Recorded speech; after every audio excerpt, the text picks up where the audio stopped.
Welcome to the April 2021 edition of the Northwest China Council's China Chat series. Thank you for joining us. I'm Joe Liston. I'm president of the Northwest China Council. Helping coordinate and produce this event tonight is John Wong, the executive director of the Northwest China Council.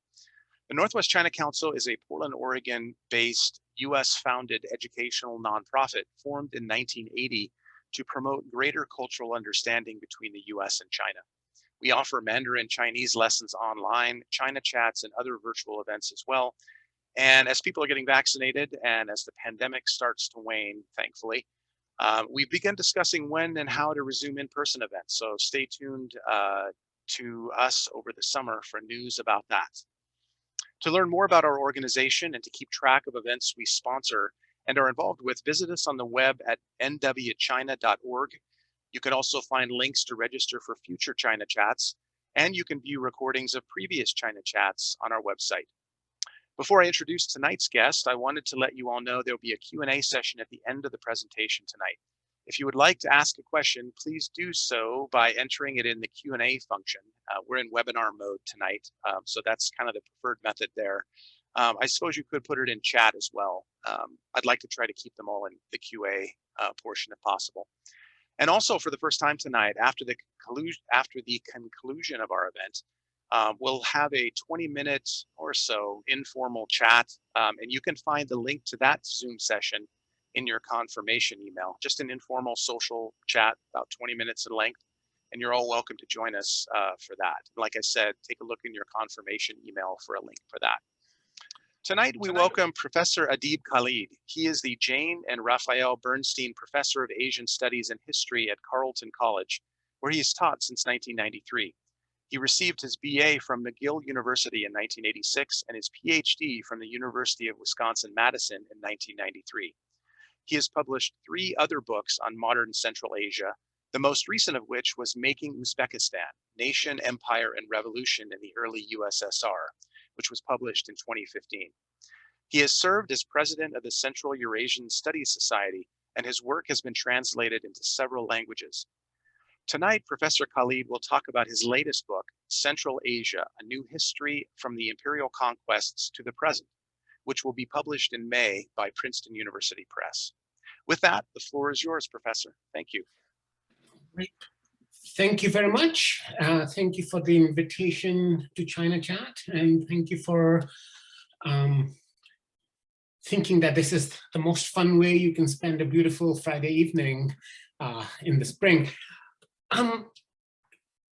Could I share my screen? This is the cover of the book that's coming out next month. And this is the very first talk I'm giving about it, which presents its own challenges because the book is not out yet, no one has read it. So what I would like to do today is to talk a little bit about what the book is about, what I try to do in it, some of the challenges that I faced, and to give you some sense of the content. The book has 538 pages of text in 25 chapters, so obviously a summary is not really possible, but it is an attempt to tell a coherent history of Central Asia in the modern age, one that is centered on the region and on its people, rather than taking Central Asia to be a peripheral part of one empire or another. No such account of Central Asia really exists. Up until the end of the Cold War, Central Asia was largely out of bounds to outsiders. Travel was difficult, scholarship even more so. As a result, there was little serious expertise on the subject, and Central Asia tended to be understood as an exotic place where time stopped sometime far back, that was associated with nomads and horses and camels, and where all the interesting events had happened in the distant past. We either saw it as an appendage to or a peripheral part of Russia or the Soviet Union or of China. The usual cliches we tended to use are those of the Silk Road or of the Great Game, the imperial competition between Russia and Britain in the 19th century, dominated the writing on Central Asia, and yet both of them tend to marginalize Central Asia entirely. The Great Game is really a story or a narrative of imperial competition between two European powers. And in most of the books on the Great Game, Central Asia and Central Asians hardly make an appearance. The Silk Road has its own challenges. The term was coined as recently as 1870, and its meaning has in some ways expanded to such a degree that now it basically means rather little. Second, it has become more and more China-centric. So it's about China's relations to the West. And Central Asia then just appears to be a doormat or a pathway in that, rather than something that the study is focused on. So I make rather little use of either of those two concepts in my book, and instead seek to put the spotlight on Central Asia, on the region itself, and on its people, and on their reactions to negotiations with the empires that have ruled them more or less since the 18th century. So what is Central Asia? There is no standard definition. The center of Asia is sort of boundless. And the one thing we can say is that Central Asia is the most landlocked place in the world. The continental pole, the point on the planet the farthest away from open water, is somewhere near the Xinjiang, Kazakhstan boundary. And no other place is on the planet is as far away from open water as that spot. So beyond the centrality of Central Asia, and yet there is no universal agreement on what constitutes Central Asia. There's no standard definition. There are, in Soviet usage, Central Asia, or rather Middle Asia, was the four republics of Kyrgyzstan, Uzbekistan, Tajikistan, and Turkmenistan. Today, the most common modern definition is of Central Asia includes Kazakhstan with that. It's sort of by default post-Soviet Central Asia, the 5 republics that became independent in 1991. The area here in yellow is UNESCO's definition of Central Asia, and it is in many ways a committee decision, and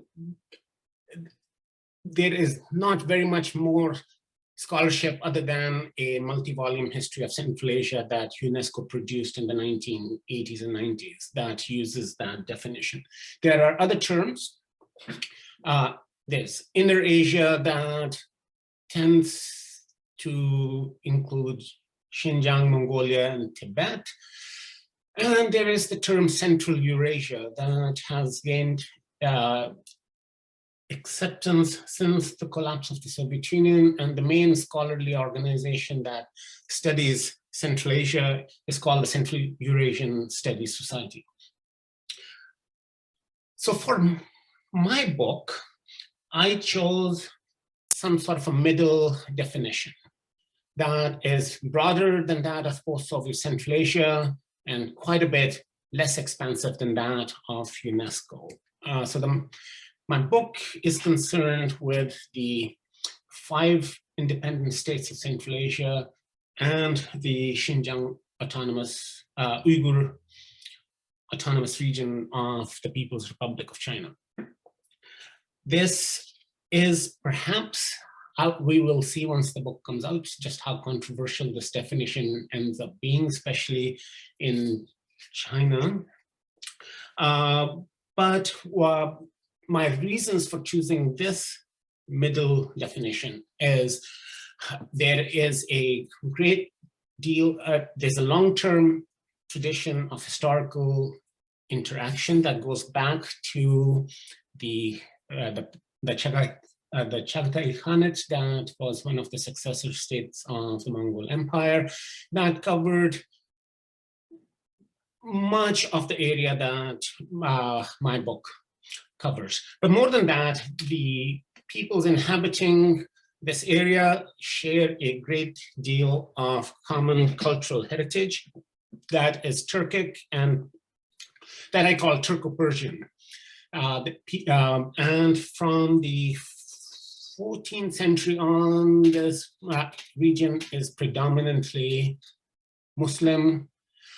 It's not homogeneous. There a fundamental dynamic is the interaction between the nomadic and sedentary populations within that region.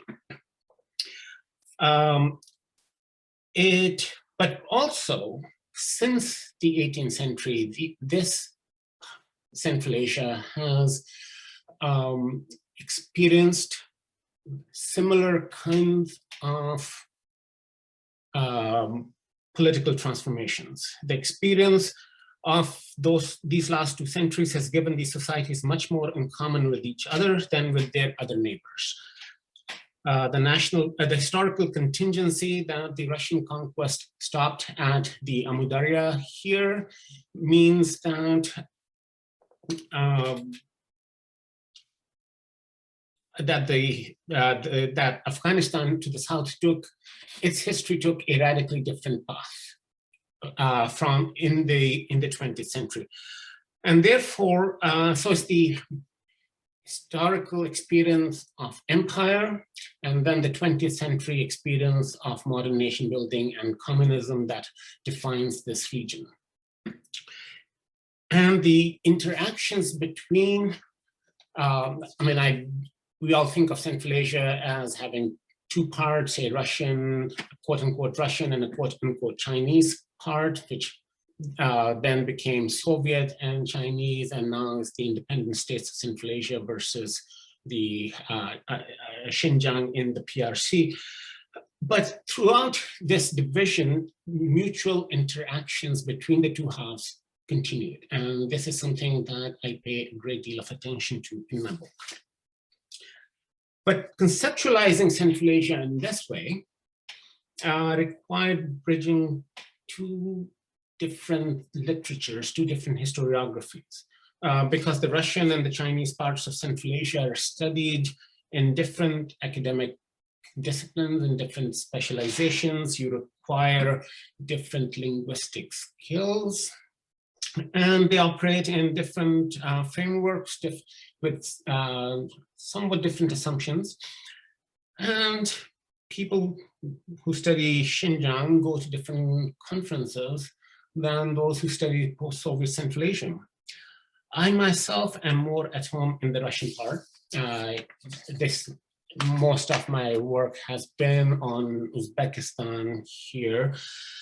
And when I sat down to write this general history for a broader audience, I had always meant to include Xinjiang in it. I do that whenever I teach Central Asia to my students. But my access to Xinjiang is largely through Uyghur rather than Chinese. The challenge in writing the book was to tell a single integrated story of these 2 parts of Central Asia. And again, at the beginning, when I started writing, I did flail around a little bit. For a while, it looked like I might just have, 1 chapter on Xinjiang, 2 chapters on Soviet Central Asia, back to Xinjiang. But ultimately, I'm happy that that in the end, I did manage to break that down. There is a single integrated narrative of modern Sinflation history in the final version of the book. What this does is it brings in there is a built-in comparative dimension to the book, where ever since the Imperial Conquests of the 18th century, there are differences and similarities between the Chinese, the part of Central Asia that ended up in China, and the Russian part.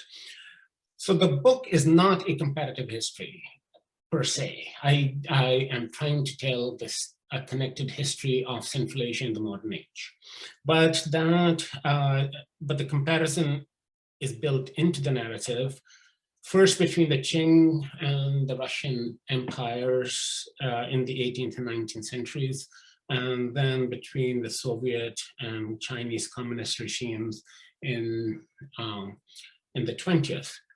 And then since in the 21st, really difference between the independent states of Central Asia and Xinjiang that is ever more deeply integrated into the Chinese state.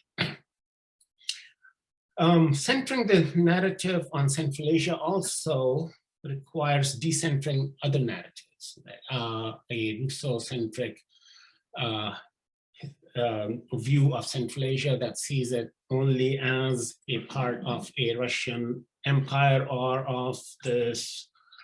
a distant periphery of the Soviet Union. And of more interest to the audience today, the narrative of China that is officially sanctioned in the People's Republic, which sees China as a trans-historical entity that has always existed, and that the current People's Republic is, that Xinjiang has been an integral part of China since the very beginning of history.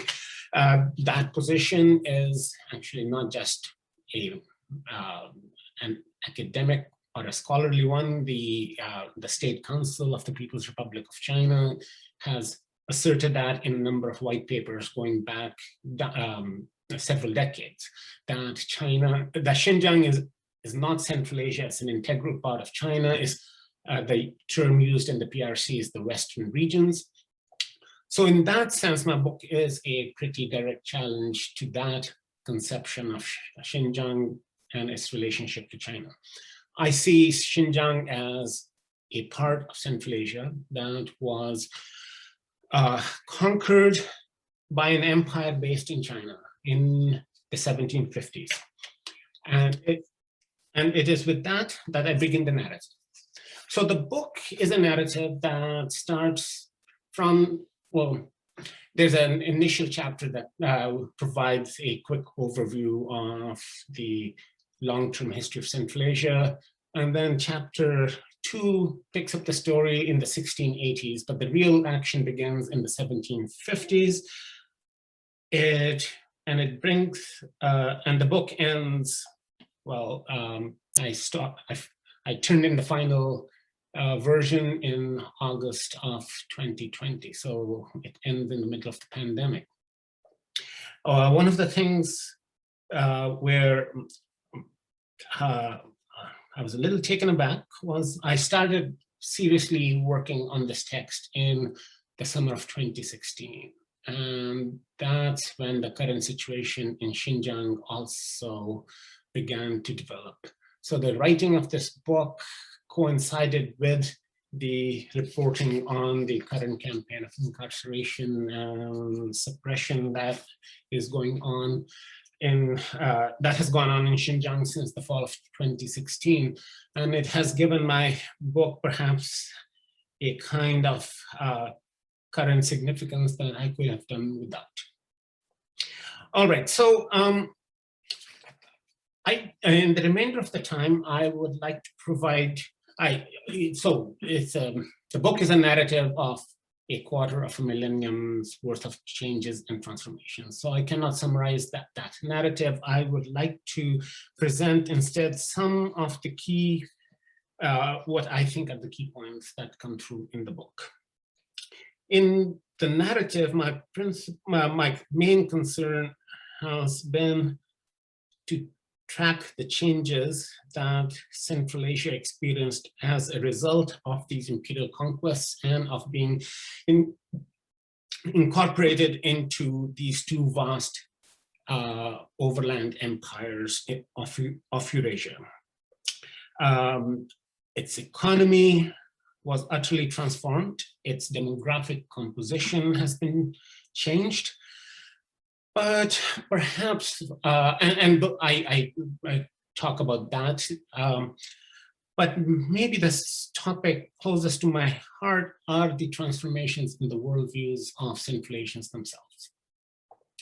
And here it is new visions of the world that I'm most concerned with, new understandings of their own past, of Islamic reform, and perhaps more centrally, the idea of the nation that arrives in Central Asia around the turn of the 20th century, and that is today, I would argue, the main way in which all Central Asians imagine the most significant part of their community, of how they see themselves as members of these nations. And these national ideas, these national projects are very much a product of this, this period.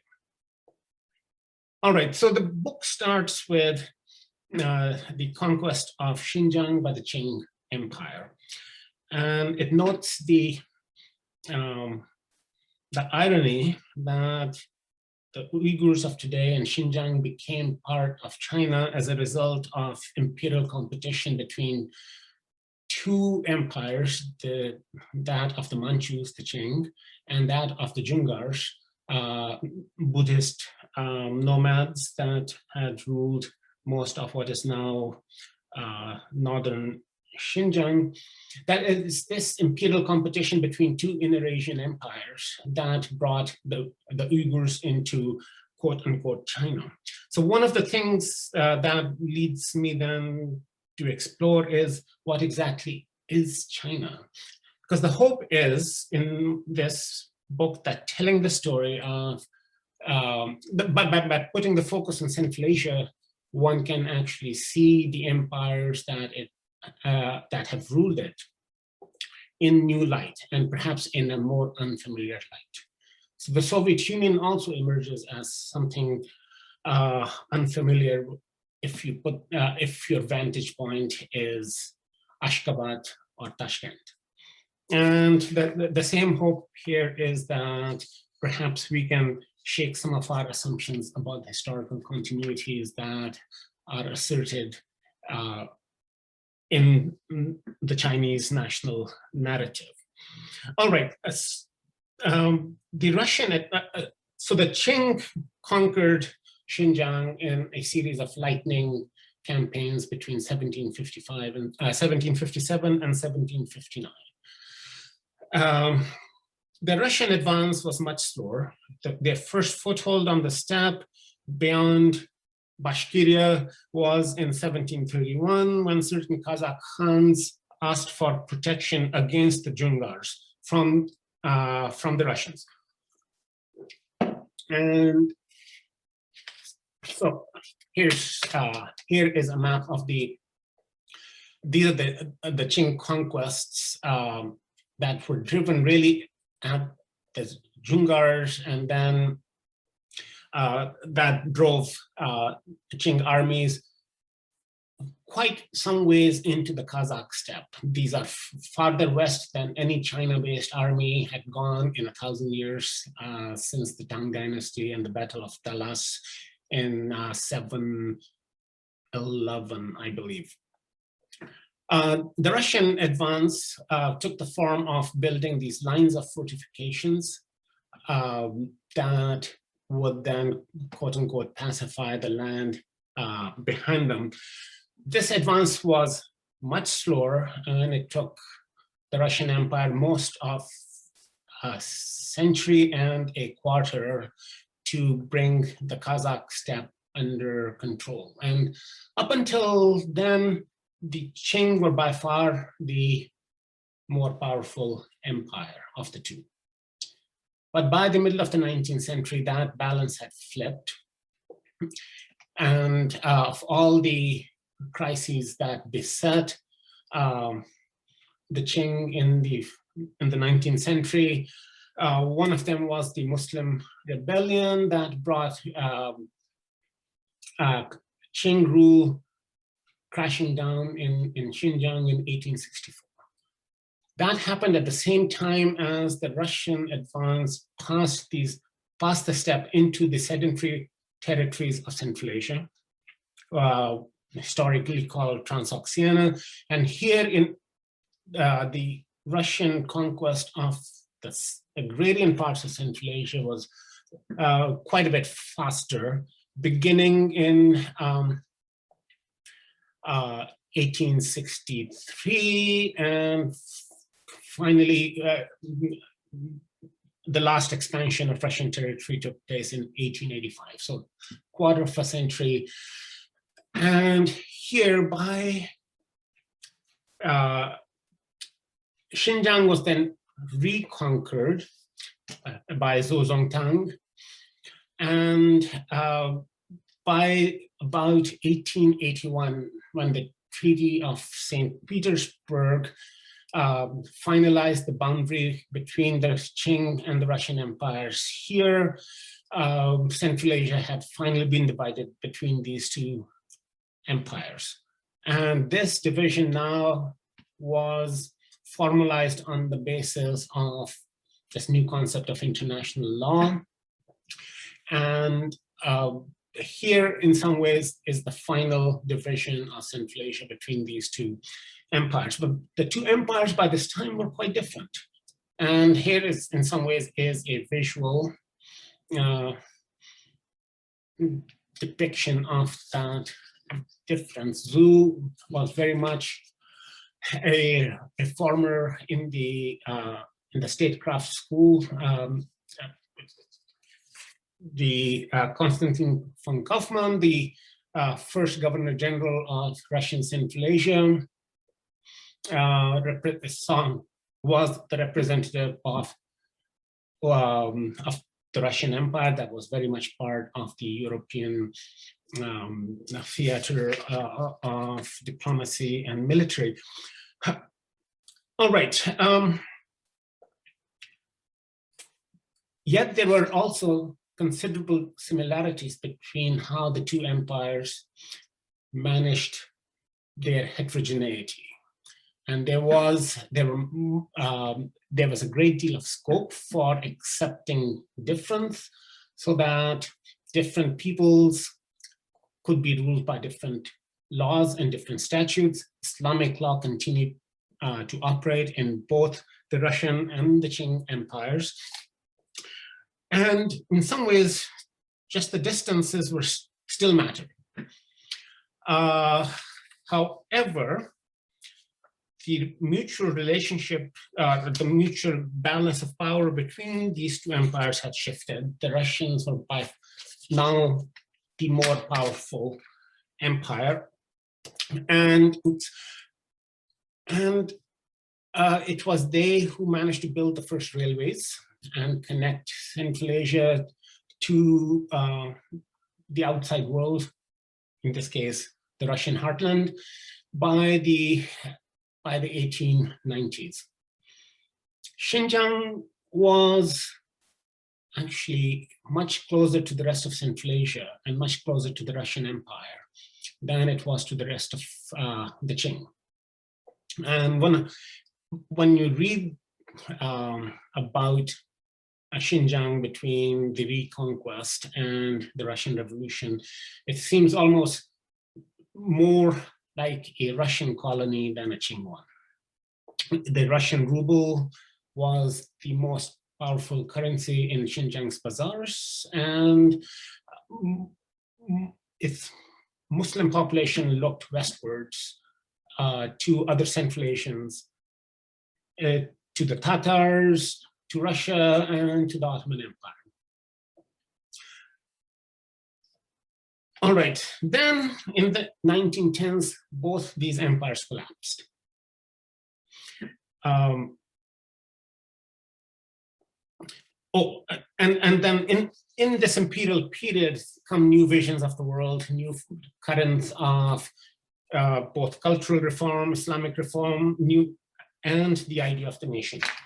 Much of that arrives, and the idea of nationhood was Turkic, and much of it arrived from other parts of the Turkic world, and the Ottoman Empire looms quite large in the imaginations of Central Asians, both in the Russian and the Qing empires.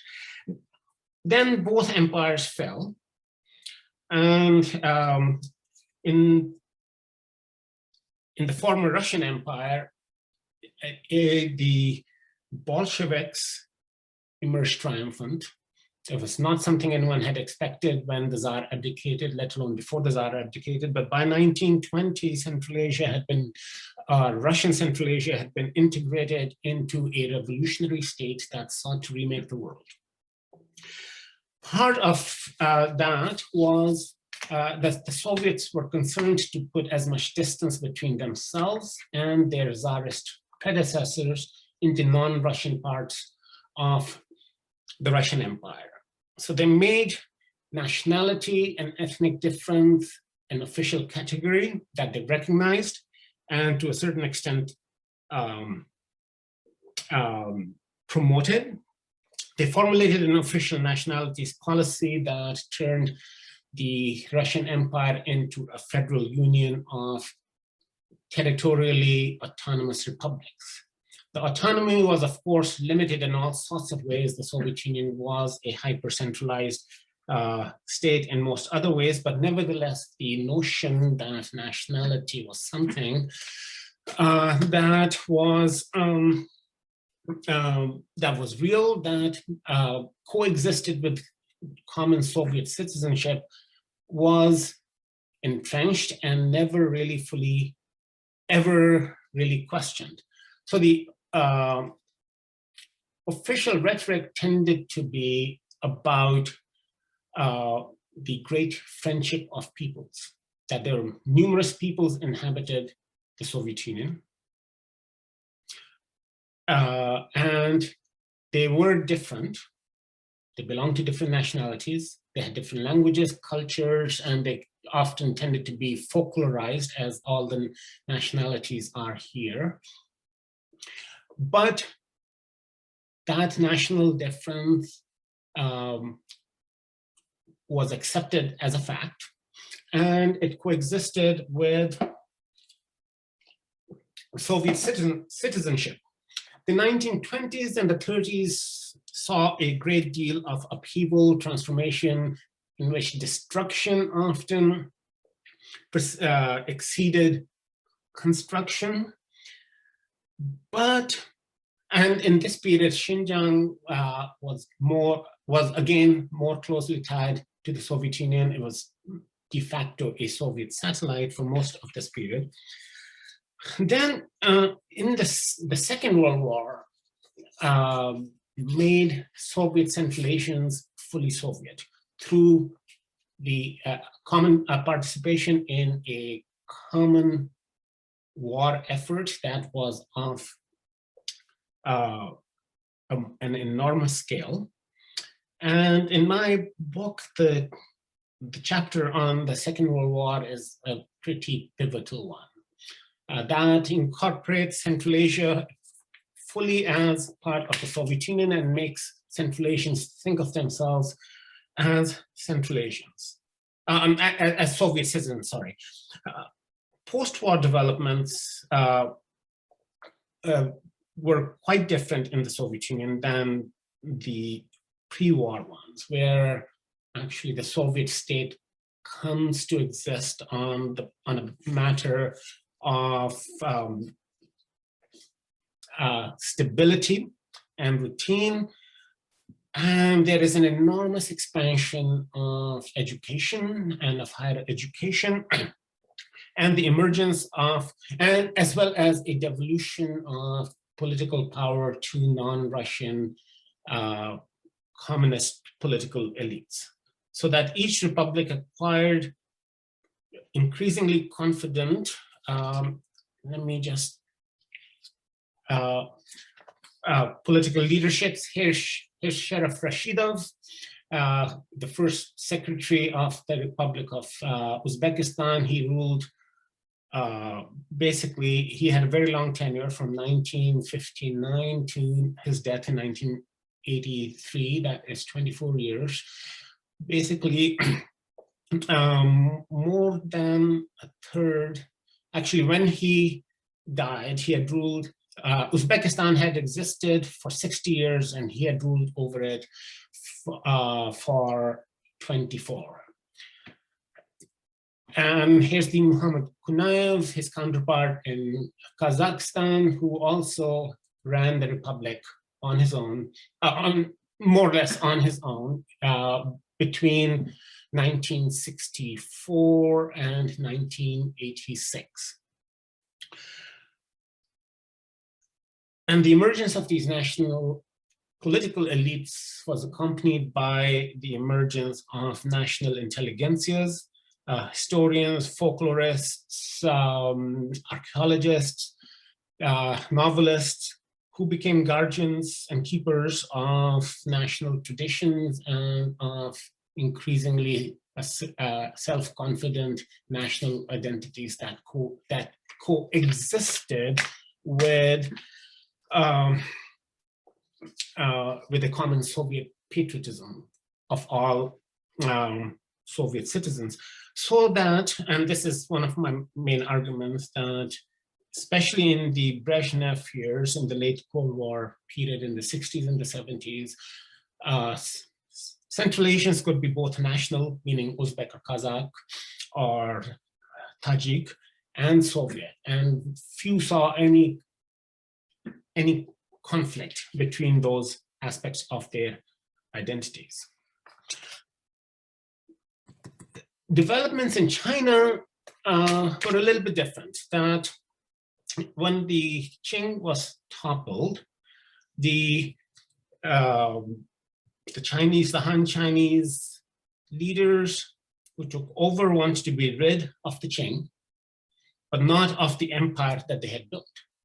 So there came around various ways of imagining how China could be a single nation state. Sun Yat-sen had the idea of 5 races under one union, and the 5 races were the Han Chinese, the Manchu, the Tibetans, the Mongols, and the Muslims, which actually put together in one category both the Chinese-speaking Hui Muslims and the Turkic-speaking Uyghurs and Kazakhs of Xinjiang. Of course, it was a Han Chinese discourse. The other 4 races were not really consulted. The Mongols opted out, the Tibetans tried to, and for the Uyghurs, a far more compelling form of identity was that of Turkism that tied them to the rest of Central Asia, and to the Ottoman Empire, and then later to Turkey. Under Chiang Kai-shek, the nationalist leadership returned to emphasizing China's unity. China became the progeny of the Yellow Emperor and so on, in which there was very little scope for recognizing any kind of difference. The PRC adopted a different tack. They borrowed several aspects of Soviet nationalities policy. And here they, in the census of 1954, they recognized a limited degree of national diversity. There were 55 officially recognized nationalities, or Minzus, and which were also then, following Soviet fashion, folklorized in significant ways. Here is another. So the iconography of this is strikingly similar, but there still remain differences. That the PRC, the People's Republic, never recognized the right to self-determination, even as a theoretical notion, which the Soviets had made a lot of. The autonomy was again far more constrained, and China remained a unitary state. It was never turned into a federation of any kind. And if the official line in the Soviet Union was that each of the 15 constituent republics were the national homelands of the nation after which they were named, which were called the titular nations, so that Uzbekistan is the homeland of the Uzbeks, and the Uzbeks have some sort of a claim to it. Nothing like that ever transpired in the PRC. So Uyghur was, Xinjiang was renamed the Xinjiang Uyghur Autonomous Region in 1955, but the Uyghurs have no title to Xinjiang, which is a place where, according to official, the official line, 14 Minzus live peacefully together, and nobody is a titular nationality. All right, so these are some fundamental differences. I think a basic dynamic behind this difference is that in the Soviet Union, the Russians never amounted to more than 54% of the population. And therefore, the Soviet Union was never, ever conceptualized as a Russian state. In the PRC, the Han are about 91% of the population, and China has always been a unitary nation, imagined as a Chinese state. And one result was that, unlike Rashidov and Konaev and many others like them, no Uyghur political elite has really emerged in Xinjiang, which has always been run by Han Chinese. Its party committee has always been headed by Han Chinese. Here's a picture of Saifuddin Azizi and Burhan Shahidi, two Uyghur leaders who had through various bits of luck, managed to stay in power for much of these all the way through to the Mao era. Here is a picture from 1954 with the father of the current president of the PRC. But their scope for maneuver was far more limited than anything that Konaev or Rashidov could ever imagine.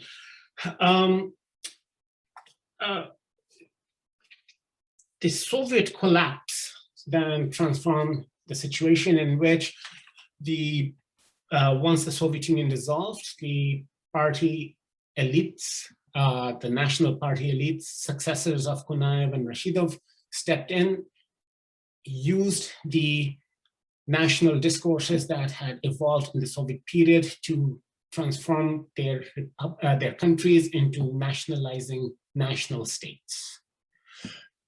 And that's where the difference between the two parts of Central Asia begins to expand again, because the path Xinjiang has had to follow is very, very different. The Chinese Communist Party's leadership learned its own lessons from the Soviet collapse, which was that the Soviets had given the natives too much power, and therefore the country had fallen apart. So since 1991, the trend in Xinjiang and in China in general has been a constant shrinking of Minzu autonomy that had never been very expansive in the first place. And ultimately, the current very sad situation in Xinjiang is directly connected to that. All right, I think I have spoken for too long. I will stop now to leave some time for Q&A. So thank you for listening. Anonymous attendee, what was the reason to start the Xinjiang history at the Qing Dynasty rather than the Han Dynasty? Because the Han Dynasty did not have nothing to do with Xinjiang. That really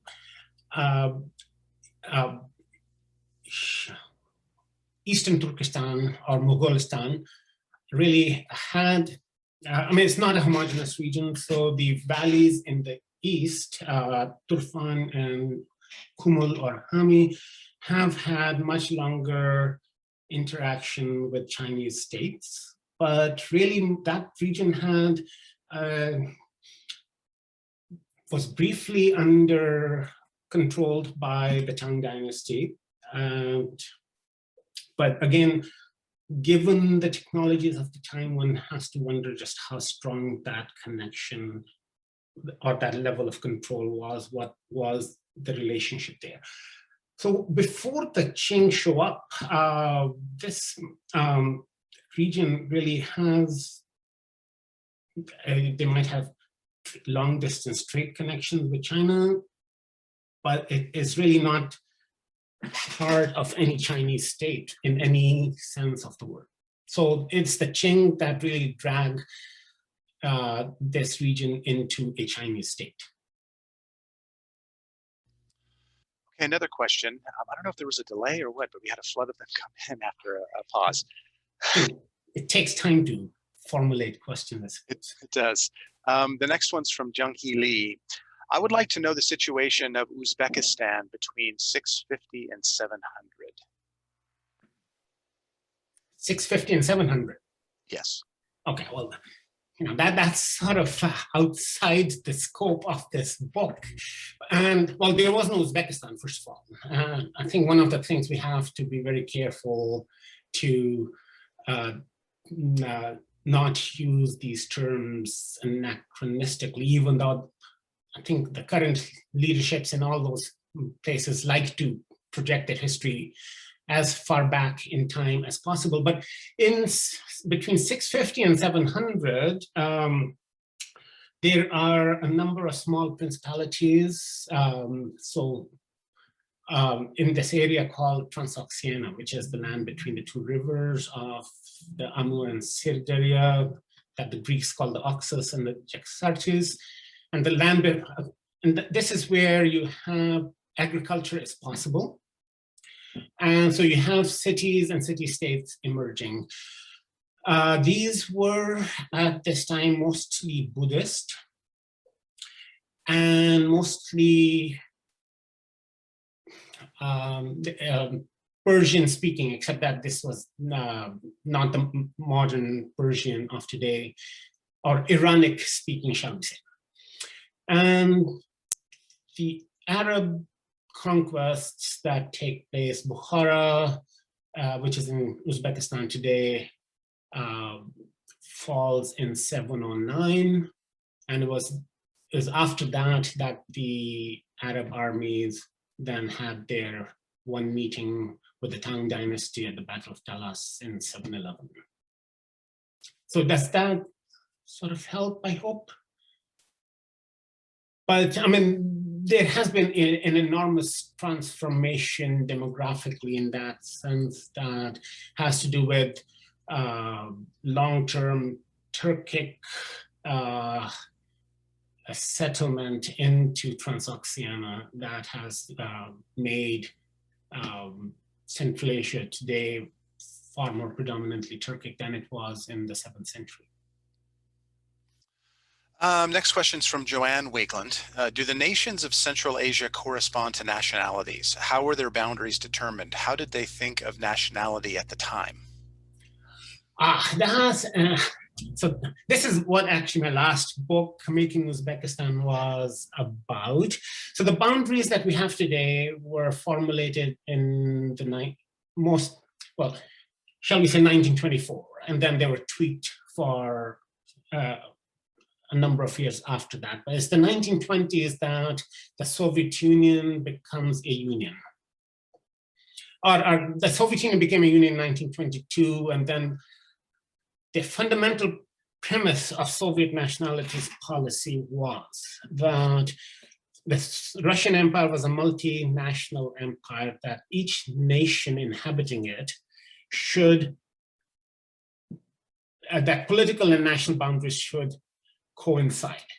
And part of that was to make things more homogeneous linguistically.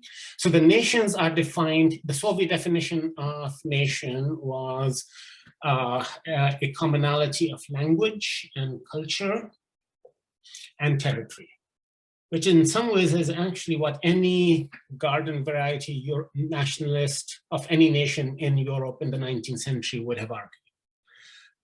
Right? So nations are ethnically and linguistically defined, but it was not just the Soviets that foisted it upon Central Asians. There were indigenous Central Asian national movements or projects that aspired to do something very similar, that predated the revolution.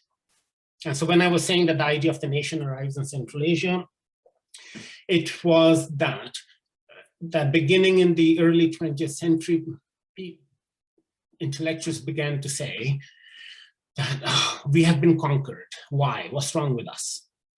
And what's the way out? And the way out was to reform your culture and to reorganize society as a nation, because that was seen as the most efficient, efficacious form of political organization. So there are these pre-existing national movements that are small, sort of the ideas of intellectuals that then run into the Soviet policy of categorizing people by nationality and drawing these boundaries. So what I argue in this book is that when these boundaries were created, not too many people in Central Asia necessarily identified with these nationalities. But over the 3 generations of the Soviet period and since then, those identities have become quite real. Both because in the Soviet Union, nationality was not something you carried in your head. It was written down on your identity documents. It was politically relevant. And then was connected to language, and language use was guaranteed in the Soviet constitution. And especially in the post-war period, it was completely above board to celebrate the great cultural heroes of your nation in the past and in the present. And so these national narratives emerge that added to pretty much universal literacy really do become reach down to people, and they do, I would say they mean a lot to people today. And since 1991, every single one of the Central Asian states, and actually all the other post-Soviet states, Georgia, Armenia, Ukraine, they all have anchored their legitimacy in the nation, that the state serves the nation, and the nation represents the final ascension to sovereign statehood by the nation. And that I argue in the last chapter of my book that is actually has helped these independent states of Central Asia in building some sort of identity and solidarity, which is, and that's important to note, because when the Soviet Union fell apart, the basic assumption that everyone had outside of Central Asia was that these republics are all artificial and they have no basis. No one believes in that. they had existed for 60 years by the time the Soviet, almost 70 years by the time the Soviet Union expired, and they actually do have some meaning. Well, we're coming up to the top of the hour. I think what we'll do is we'll ask one more question here, and then we have a social time, and that might be an opportunity for people to ask as well. This next question comes from Jim Mockford, and it's similar to a question I was going to ask you, so I'm going to make it a two-parter for you. His question starts off with, how do political leaders in the neighboring states to Xinjiang regard the current situation in Xinjiang? And my question I was going to ask you was specific to Russia, considering the influence that Russia has had in Central Asia. I haven't heard much about, I mean, what is their perception of what's happening in Xinjiang, and is there any influence? So, I mean, the basic answer is that they might, so there is quite a bit of dissatisfaction in the public.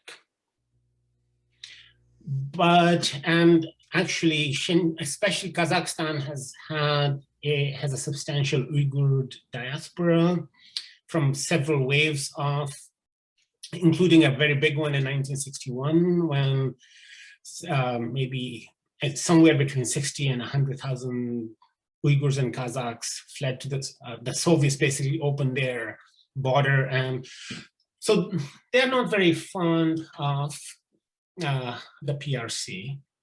So there is quite a bit of public discontent. The states really, even if they wanted to, can't really do anything very much. China is just too big a fish. And that's been the story of the whole Uyghur situation, that the only countries that have criticized it have been in the West. And there's been very little Muslim solidarity, international Muslim solidarity on display in any of this. I mean, almost, shockingly, shamefully little. But, and I'm from Pakistan, and Pakistan has had this completely bizarre, great friendship with China all the way through when, Pakistan was run by feudal landlords. China was in the middle of the Cultural Revolution. You'd think the two would not really, and there's been almost nothing there either. So, and in terms of having any influence, I mean, I think China is a world power today, and its soft power, its hard power are such that really it's very, very difficult for anyone to take it on.